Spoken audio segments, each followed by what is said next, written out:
Just want to also make one or two other points in terms of where we are seeing growth and how change is going to happen, right?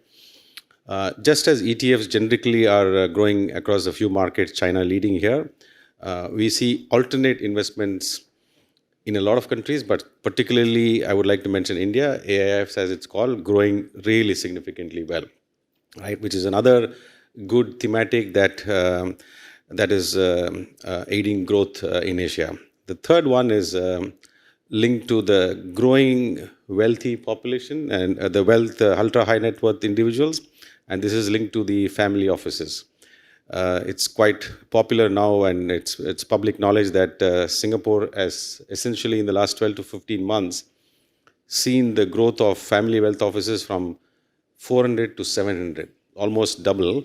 And I'm given to understand that there are 200 plus in the pipeline awaiting regulatory approvals for the family offices, right? So that is going to be more than 100% in the next 12 to 15 months, essentially targeting a lot of wealthy individuals across the region who want to use Singapore as a conduit for the investments. But in addition to all of this, and a link to the point I made earlier about how we are seeing increased retail participation, the one thing which I think will drive growth for the future for this industry is, I think the way distribution is getting disrupted, right? And I think amongst all the various parts in the value chain of the capital life cycle, I think 2 years ago we least expected distribution to be the one which is going to be massively disrupting. I think it's already started, which is because of the proliferation of fintech platform providers. And they are getting into massive apps to help in distribution, and that ties into the population that we spoke about. More and more younger population getting into the investment space, and that's the clients you all service. And now it's becoming very easier for them to just use a phone and make investments on the fly. And low ticket size is also easy. You have $100, you can make an investment there.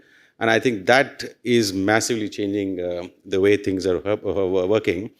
And one last point on this, Project Dharma that we did in collaboration with Momento Blockchain, and I think Asset and a couple of others awarded that as the best innovation project. That is one example of how disruption in the funds distribution can happen. I mean, it's essentially digital asset management access, right? So if you see on the back of the success of that project, there are a lot of spin-off ideas that everybody is exploring. And all of it in the next 6 to 8 months, I see that all becoming live, and all that will help with more and more investors getting into this bandwagon, right? And that should help the industry.